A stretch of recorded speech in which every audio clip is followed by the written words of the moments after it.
Thanks for tuning in to this week's episode of the Speaking of Resilience podcast. I'm your host, Kate Madigan with the Michigan Climate Action Network. This podcast is also brought to you by the Groundwork Center for Resilient Communities. Our guest today is Jim McGinnis, owner and CEO of Crystal Mountain Resort, one of the largest, most popular ski resorts in Michigan, and one of the most sustainable resorts in the country. Jim McGinnis brings a great depth of knowledge in electrical power generation and does a lot of advocacy work around clean energy. In this episode, we talk about how winters are changing in Michigan and what we all need to do to address climate change in this all hands on deck moment. Here's my interview with Jim McGinnis, CEO of Crystal Mountain Resort.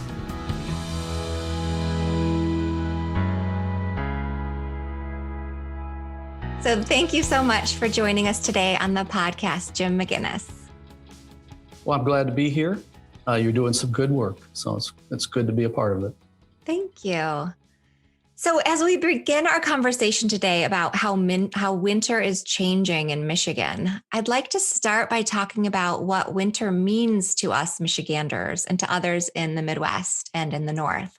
And so, for listeners who may not get it, who may not love winter, will you explain why winter is important to our state and why you love winter? Well, first of all, it's important to our state because we're in winter probably 5 months out of the year. And it's important to make the most of our time while we're in winter. And there's so many great ways to do that. It's really beautiful, particularly up north here when you're in the woods.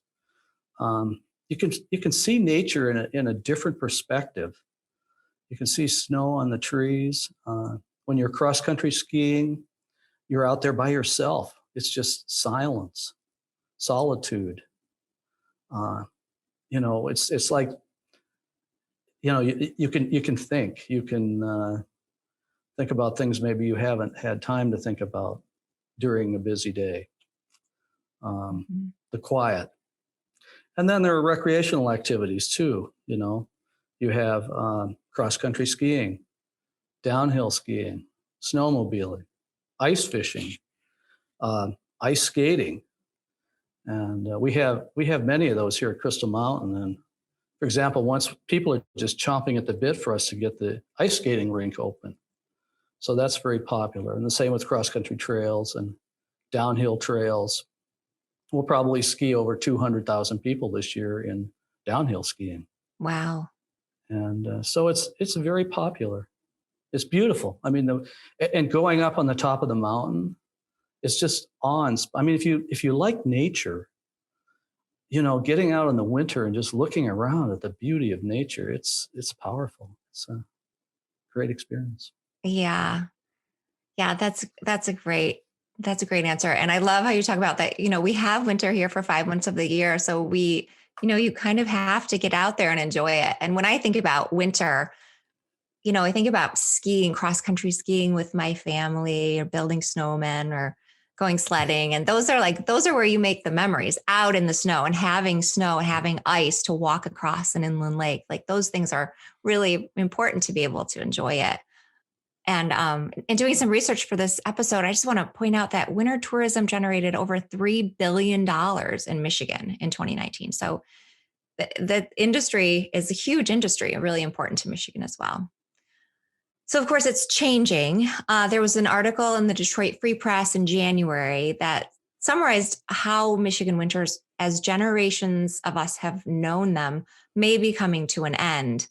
And it reported that our region, the Great Lakes region, has seen a larger temperature increase than the rest of the U.S., with Michigan, Wisconsin, and other states around the Great Lakes warming faster than other states. And our winters in particular are warming more quickly than summers. So winters in our region are being hit particularly hard. And the article also talks about the ski industry, your industry in Michigan, not being hit as hard as, say, the snowmobile industry and some festivals like ice fishing because of the ski industry's ability to make snow. So can you talk about what changes you're seeing at your resort and in Michigan, and also what you're doing to respond to this warming in your business? Yeah, that's a really good question. I've been in the ski business now for 35 years. So in that time period, I've seen the winters kind of feels like they're getting shorter. You know, they start later and they end sooner. As a general rule, I mean, every winter has got its own personality. We are certainly being impacted by global warming. I always like to say global warming is bad for my business, and for a lot of businesses, really. Fortunately, as you point out, we can make snow on about 95% of our skiable terrain. And this year, if this was any indication, we are just having an absolute record year in terms of people getting outdoors and appreciating, you know, the beauty of nature outdoors and being able to have fun and stay safe. So, and I think we're really introducing more and more people to how great it is to be outdoors. You know, we've added a lot of amenities in the summer, biking. We added a spa, which is a year-round facility, a conference center. Right now, I'm speaking to you from our Crystal Center, which is a 33,000 square foot conference facility. And, you know, so we can host businesses year-round inside here. People will come and stay with us. They'll use our restaurants. They'll use the spa. So adding more and more year-round activities. Of course, we've also... I'm sorry, but has that been to diversify so that you know, as winters warm, that there are other parts to the business? Is that part of the reason why you've done that, or was it just always part of your business plan? Well, it's a good point. Yes, we did it because we wanted to diversify. You know, diversity is a powerful thing. Whether you're talking about building a resort or a board of directors or a management team or the power grid, you know, that's very diversified. And it gives you a lot more resiliency having different business segments, different types of power plants, different types of offerings in your resort, a lot of different things to help us be more diversified. So I would also say that, you know, we've invested millions of dollars in snowmaking, getting back to the actual ski part. When I came here, we had 7 snow guns. We now have about 150, and we've substantially increased our well capacity and pumping capacity in the pump house too. I mean, by an order of magnitude, really, almost an order of magnitude. So we've had to invest a lot of money as the climate has warmed. And then there's another area that concerns us with global warming in Michigan is we get bigger rain events. And I'm sure you've watched the Great Lake levels rise. And so one of the challenges we have is stormwater removal. Now, so I've got a project on the list here this year. It's going to cost over $100,000 to put in a big pipe to remove the stormwater that collects in our ponds near the golf course. Of course, we have a stormwater retrieval system throughout the resort too, and it brings all the water to this one pond, but we ultimately need to get it out of that pond. And we have a place, a wetlands that we can put it into that we own a part of. So that's a big, so I view it 2 big things. One is the investment more in snowmaking. So we're probably going to spend over $300,000 this year just in snowmaking, and over $100,000 this year in stormwater removal. So those are some of the expenses that, you know, that we have to incur to deal with the warming climate. Where we are, we get the benefit of lake effect snow. So one of the things we're seeing is as the Great Lakes warms, and you know, you don't have as much ice on there, it's easier when the winter storms come across to pull up moisture out of the lakes, which are not frozen. And then as the wind comes in, it brings this moisture to the interior of Michigan and over the hills. You have something called orographic lifting, where it cools a little bit more, and then it will dump snow in Michigan. So that's an advantage we have. And actually, I looked up some data from the Benzie County Road Commission. They've been keeping snowfall data for 76 years. And the average over 76 years is 121.8 inches. However, here in Benzie County, the last 10 years, they've averaged 128.2 inches.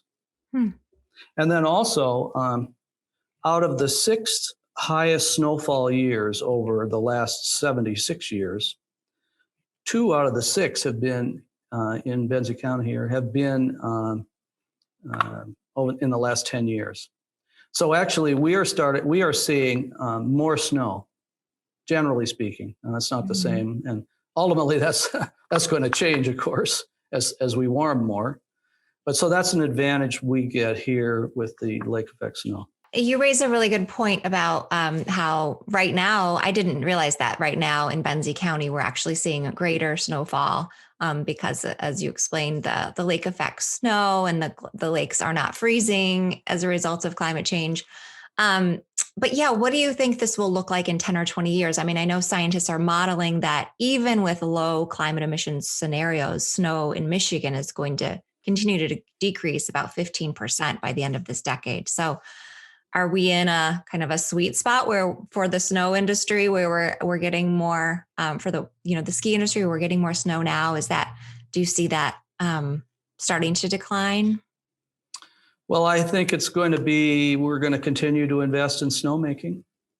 We're going to I'm hoping on our stormwater removal project, we're going to put in a big enough pipe so I don't have to do anything on that in the near future. It's a problem for sure in the long term. It's hard to say, predicting the future is a very difficult thing to do. But I can say over the last 10 years, the average snowfall, the data, I like data. I'm an engineer, so I like to look at data. And, that is an indicator as well. Mm-hmm. Yeah. You do have a lot of expertise in energy, with your engineering background. You've also advocated for clean energy legislation for a long time. You're on the leadership council of the Michigan Conservative Energy Forum as well.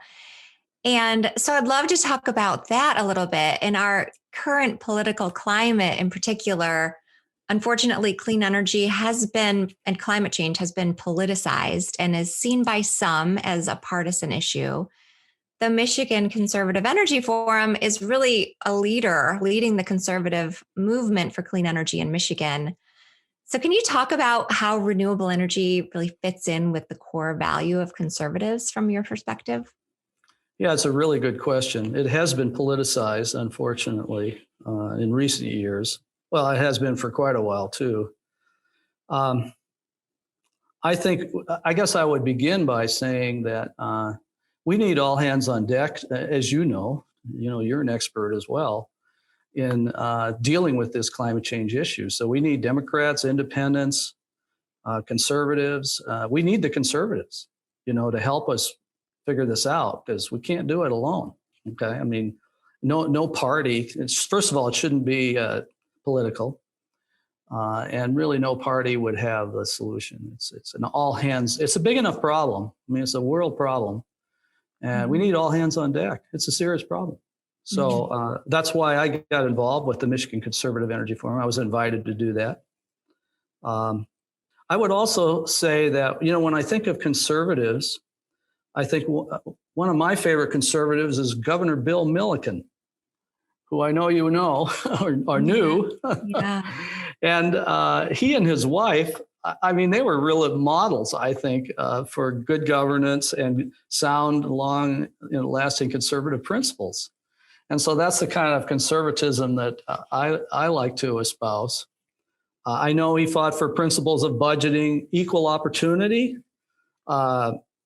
responsible, equitable economic development, stewardship of natural resources, investment in infrastructure. There's a concept. We need to invest in infrastructure. Mm-hmm. And to me, those have all been conservative issues for a long time. I've been around a long time, and I've seen the ebb and flow of the conservative movements. And some of these issues are, I think, really important issues and need to be taken into account. Now, Bill Milliken His former environmental policy advisor was Bill Rustum, who I know you also know is a good friend of ours. And actually, I recruited him to be on the Crystal Mountain board. And so he's been a tremendous asset to us at Crystal Mountain and helping to make decisions and figure out where Crystal Mountain should go and what we should be doing.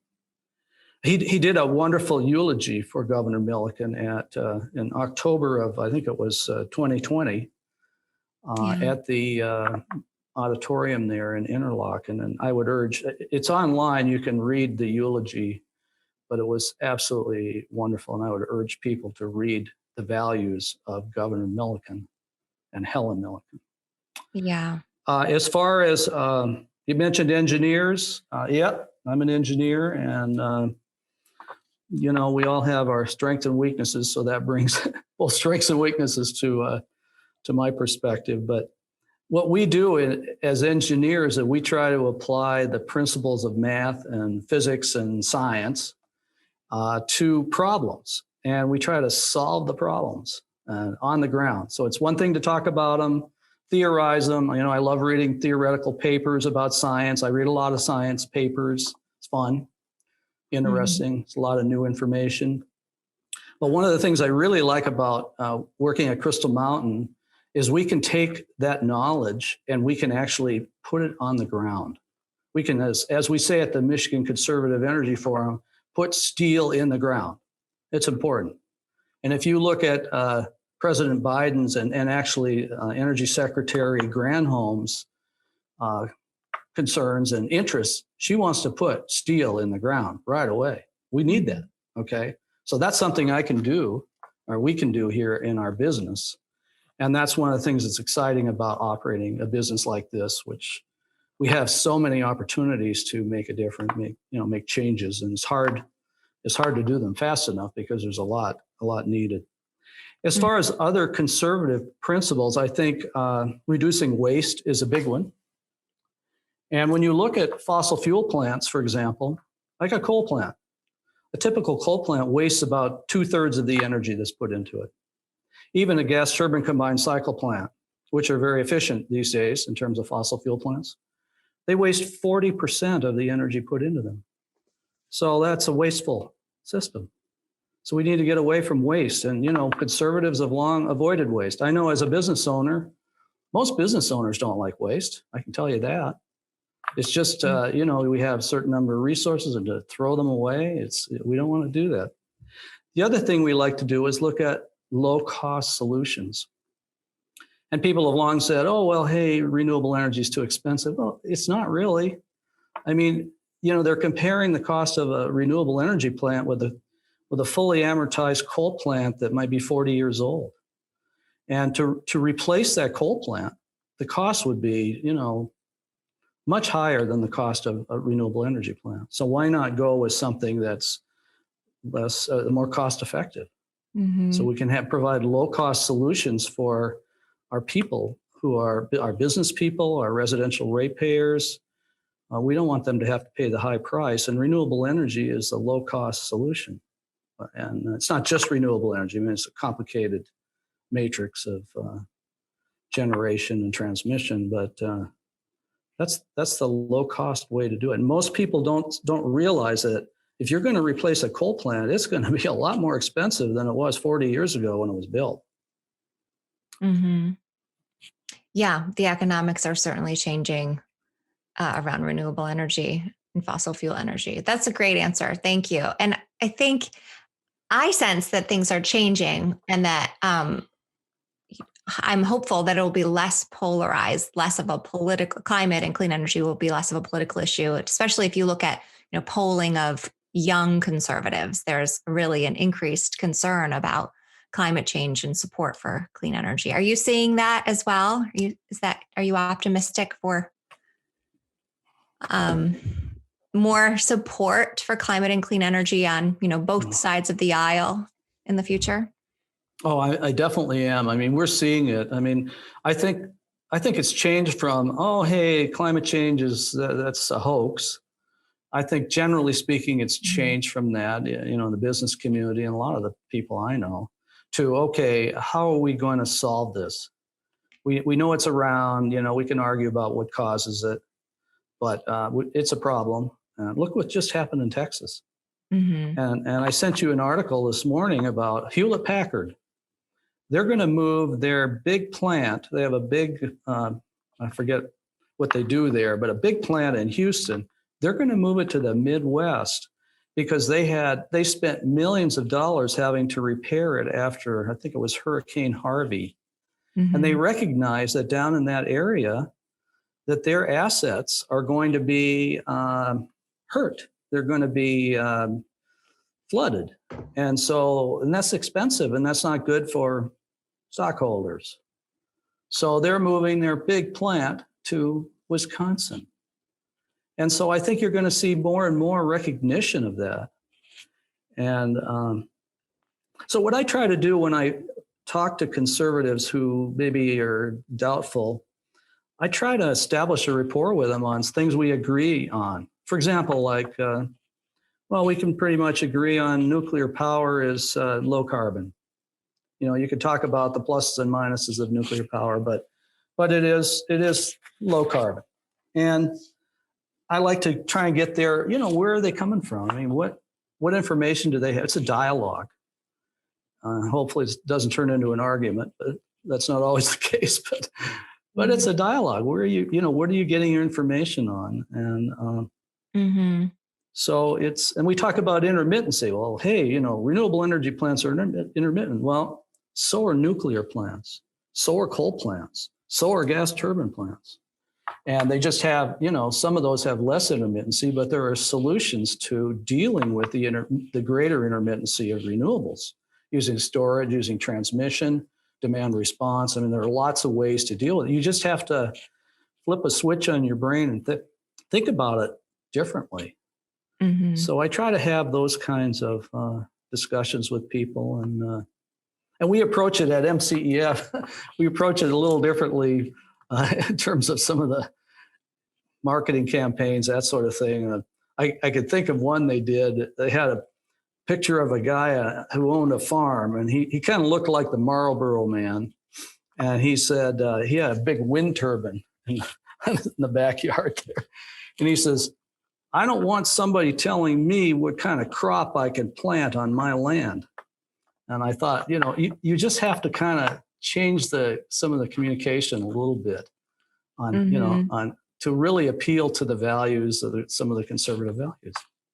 Yeah, that's a great point too. I mean, right now there's a bill to get rid of the 1% cap on distributed Mm-hmm. generation, which means, there's that utilities only have to accept up to 1% of their energy generation from distributed sources like rooftop solar, for the listener.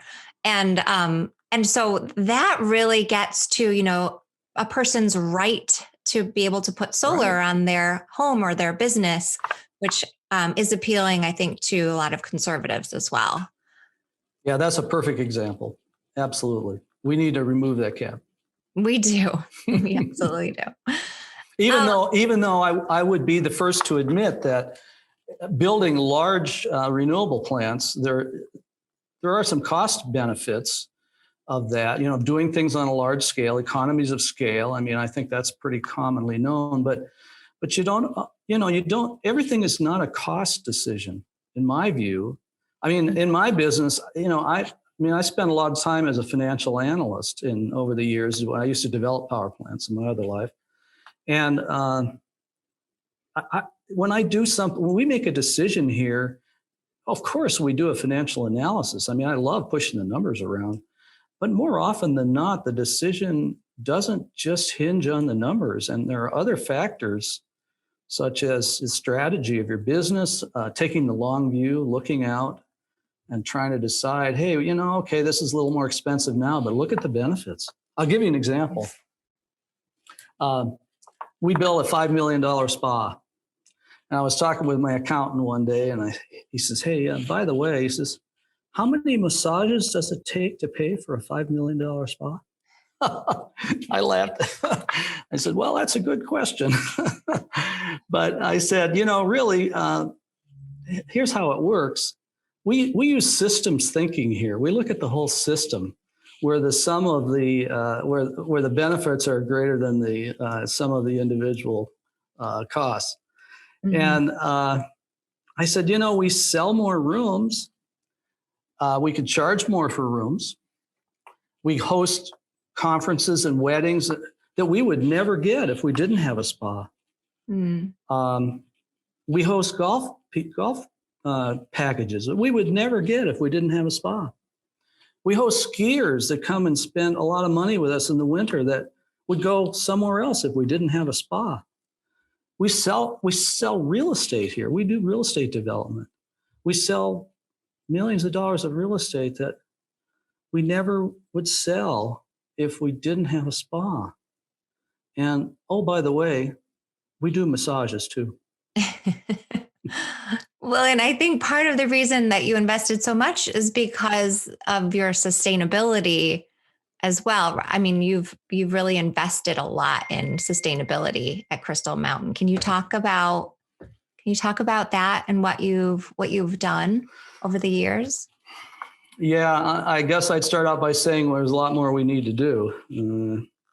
It's hard, when you're just trying to do your day-to-day operation to take on some of these other initiatives, as important as they are, because you need to be around, you need to be in business and focus on your business, or you won't have the opportunity to invest in these other things. One of the early things we did was put in public EV charging. We put in a couple of EV chargers in 2011. Well, I think we were among the first in at least northern Michigan to do that. Mm-hmm. Yeah. And at the time, I was driving a Chevy Volt, great car, and it was pretty exciting to be able to plug it in. We still have it. We use it as our security vehicle. It's got a lot of miles on it. They plug it in, charge it. We have a really good rate with Cherryland Electric. And so we're able to save on fuel costs by having electric cars. We do things like bigger snowmaking pipes. So when we replace a pipe, or we'll put in a much bigger pipe, and it allows for a lot less friction loss when you're pumping water up the hill. So that saves horsepower in the pump house. We built the Midwest first LEED certified spa in 2009. We have probably one of the fun ones was in 2012, we relamped all the lighting in this building, this Crystal Center building. It's about 300 lights. And we went from 150 watt dimmable incandescent lights to, I think it was 13 watt dimmable LEDs. So by doing that, we saved 75,000 kilowatt hours a year. And that's enough to power a Chevy Volt over 200,000 miles a year. Just think about that. Yeah. And so we saved money because, we cool the building, so we didn't have to cool as much because we didn't have to get rid of the waste heat from the incandescent lights. Also, we cool it with water through our chillers. And so we modulate the amount of water that goes in the chiller condenser. And so we don't have to pump as much water to cool the chiller in the summer. So they're just, it's just like a snowball effect of these benefits. There's that systems thinking again, too. Systems thinking, I'm telling you. The world is it's all systems. Mm-hmm. Everything's interdependent to one degree or another. Yeah. We put in more efficient boilers. We used wind offsets to offset the electricity used by our Crystal Clipper high-speed lift. More efficient boilers. We've done a lot of work on insulating the buildings, high efficiency transformers. When we buy a motor or transformer, we always buy, because we have our own 12,000 volt power distribution system here at the resort. So we have to buy transformers once in a while. And we buy high efficiency ones. And they're always running. So, you save money by doing that, operating costs. Mm-hmm. We've done a lot of advocacy work. And personally, that's something that I think is the most important, is advocating to your utility and to other companies how important it is to clean up the grid and to reduce carbon, because it's bad for business, as I said earlier. So one of the things we're starting to look at now, we have about 30 vehicles in our fleet between what's used for housekeeping, building engineering, outside maintenance. So right now I'm starting to look at electric vehicles to, panel vans and trucks, pickup trucks. They're just starting to come out now. I think within this year and next year, we'll start to see them become available. And we're turning over our fleet we're not turning it over, we're paying off a lease this year. And I'm hoping that next year we can start to invest in electric vehicles, put in some more charging stations. And a resort like ours is a perfect place for this because we don't drive long distances. We can charge and, right here and using cheap electricity. And also I want to give Cherryland a plug. They're providing us with 62% zero carbon electricity. And they're doing this through, they have solar power, they have contracts for wind power, they've contracted for nuclear power from another state using transmission to bring it in. So having 62% zero carbon electricity is very helpful because everything, not only does it help us, Crystal Mountain, helps all the Cherryland customers, and also there are 8 co-ops. So all the 8 co-ops are supplied by Wolverine Power, and they all are getting 62% zero carbon electricity. So that's a big thing. The utility, talking to the utility and getting them to give you the low cost electricity, and then converting as many of your operations to electricity, that's a key. And one more thing I wanted to mention is 2 years ago, we built a 30,000 square foot inn with a market. And we are heating and cooling it with a geothermal heat pump system powered by electricity. And we have 5 miles of pipe in the ground.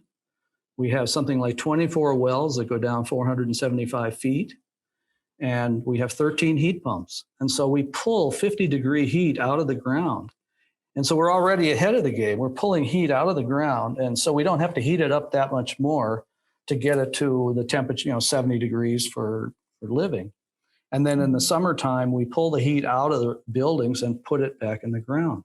It's a very efficient system. It requires less maintenance. And so heat pumps, that's a big thing. And we spent about on that system, we spent over $1 million, but it was a little bit more expensive than a conventional boiler chiller system, but it's cleaner. So it's making those kinds of decisions as you replace boilers, as you replace equipment. That's a good way to go. Yeah. And you just listed off a lot of different, decisions that you've made. Not all of them really sexy, but they really do add up. And I want to point out that your Crystal Mountain won Ski Magazine's Golden Eagle Climate Change Impact Award because of all of your efforts to reduce your footprint. And I also want to lift up what you said about advocacy, because it really, I think that's such an important point, that working to support a large utility to move towards clean energy is one of the most impactful things that you can do, especially if someone with, a powerful voice, like the owner of a large company.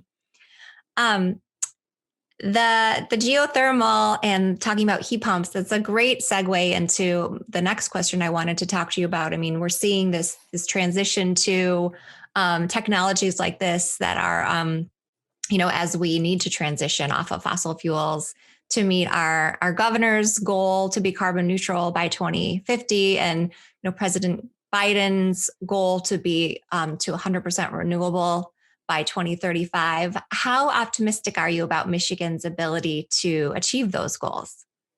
Well, that's a good question. It's a big drink of water, as you know. It's possible to do this, but you have to want to. You have to work at it. Mm-hmm. And we need all hands really working on this. It's not like a few people doing it, otherwise it's not going to happen.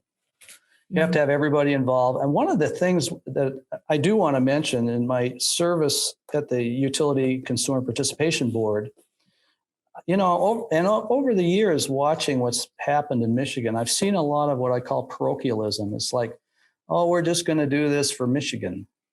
Well, getting back to systems thinking, you have to take a much broader view. This is a world problem. You can't just it's, hey, let's do what's good for Michigan. That's good. But you can't just leave it at that. We've had, for example, we've had the auto industry fighting other EV manufacturers coming into Michigan. That's not really encouraging clean energy in Michigan. So it's a wrong message to send. And we've had utilities that say, I don't want to import clean electricity from Iowa. I want to build a plant here, a fossil fuel plant, for example. I've seen this as chair of the UCPB, and we need to get away from that. We need to open it up and say, how can we get more clean energy wherever? Can we get clean energy from Iowa, from Texas? Hey, let's get some of that wind and wheel it over from Texas to help power Michigan. Now, sure, we need to have power plants here in our state as well, for reliability purposes. But the grid, think about it.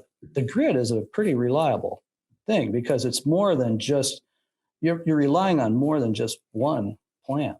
You've got all these plants feeding the grid, and you've got all these transmission lines coming in. It's like the internet, you've got all these different pathways. And the more pathways you have, the more generating sources that you have access to, the more reliable your system is going to be, as opposed to one power plant and a transmission line type of thing. So we really need to think differently, and we need to get rid of this parochialism for Michigan. Even though I know, it's like, okay, we want Michigan jobs. True. That's good. But when we have to pay, like right now, Michigan has the highest residential rates in the Midwest. And so, so by having plants in Michigan, the costs are a little bit higher. Jobs are provided, but then there are those of us that use electricity, use energy, we have to pay more for it. And so that hurts our ability to hire people. So I think getting rid of the parochialism is a huge thing. And I think we could do this. We have a lot of capability here, but we have to open it up and take the big view and bring in other electric car people, import electricity from other areas, clean energy, and take a much wider view in order to accomplish this. And for our listeners, what would you say are the best ways people can take action this year to help move forward climate solutions and clean energy? Drive an EV. That's a good one. Walk and bike more. I do a lot of biking in the summer. Great way to get around, particularly like in Traverse City. You could get around the whole town with the TART trail there. Change your light bulbs to LEDs. That's absolutely about the lowest hanging fruit you can get. Shut the lights off when you leave the room. Install temperature controls for your heating system. You can build a low energy house like Douglas has done. Your last podcast person. Yeah, Douglas Jester. Douglas Jester, he's a great model for that. I don't know if you've seen his house, but it's amazing. I walked through it while it was being built, and it's almost like he's generating electricity, put it back on the grid from his house type of thing. Wow. The other thing is, don't be a NIMBY when it comes to renewable energy and transmission projects. I've seen a lot of that from the environmental community too. Oh, hey, we can't do this transmission project because I don't like looking at it. Or I don't like the lady who cuts my hair. She has some solar panels at her house, and it's like a farm. And her neighbor said, well, I don't like looking at those solar panels. Come on. How important is it? We need all hands on deck. We need to install clean energy solutions. And that includes solar panels, wind turbines, transmission lines, and support that. That's what it's going to take. Also, I think that the most important thing is to be an advocate, because as helpful as it is to shut off the lights when you leave your room, that makes a little bit of a difference. But we need to make a big difference. You need to leverage our time, leverage our efforts. So that when you're talking to your utility, you're talking to somebody who makes a lot of decisions on power supply. And you're talking to corporations, they make a lot of decisions on how they're going to support their operation, whether they're going to have clean energy or not. And so be an advocate and get out there and talk, attend meetings, attend public hearings, and really kind of put people's feet to the fire on this. We need clean energy and we need to allow it. And so I would say that's the number one thing to get to this goal is be an advocate. Oh, I think that's a great message. I think that's a great way to end the episode. Although I would love to just ask you if there's anything else that we haven't talked about today that you wanted to make sure to cover. Well, I think the biggest point, one of the biggest points is systems thinking. We have to look at the big picture. Like I mentioned earlier, a resort, we're a system. You add a spa to the resort system and it changes everything. You add ski slopes, it changes things. You add an outdoor water park, it changes the whole resort. It's more than just the one thing you add. You add a transmission line. If you add a transmission line in Wisconsin, that changes the electricity flow on the lines in Michigan. I mean, that's the way, these are networks. And so that's why you have to really think big and say, well, hey, that one transmission line, that's, I don't like looking at that. But it changes the whole distribution of the whole network. And I know that's kind of a foreign concept to people, but that's the way those are the laws of physics for electricity. And so I view transmission as being the secret sauce for enabling this rapid deployment of renewable energy, dealing with the intermittency, geographic diversity of where you place the renewable energy plants, time diversity. It might be peaking in one area and not peaking in another, and you can borrow power from an area where it's not peaking. But transmission is the enabler for that. So I'd like to see a lot more work on that. And actually, that's really starting to hit a lot of people are talking about that these days. So that's exciting. Mm-hmm. Yeah. Great. Well, thank you for this great conversation. And thanks for joining us on the podcast today and for all of the work you do. Well, it's my pleasure, Kate. And you guys are doing great work there. And I encourage you to keep it up. Thank you. Thanks. Thanks for tuning in to this week's episode of the Speaking of Resilience podcast. You can find more episodes of the Speaking of Resilience podcast at our website, groundworkcenter.org/podcast, miclimateaction.org/podcast, or on all major podcast platforms. If you appreciate this content and want more of it, stay up to date by subscribing to the podcast wherever you listen in. Don't forget to like, subscribe, and leave a review. This helps other listeners find the Speaking of Resilient podcast. Like us on Facebook, Instagram, and Twitter at Groundwork Center and at MI Climate Action. Speaking of Resilience is created by the Groundwork Center for Resilient Communities and the Michigan Climate Action Network. This episode was produced by Taylor Kramer of Cold Shower Media in collaboration with Nick Loud of the Boardman Review.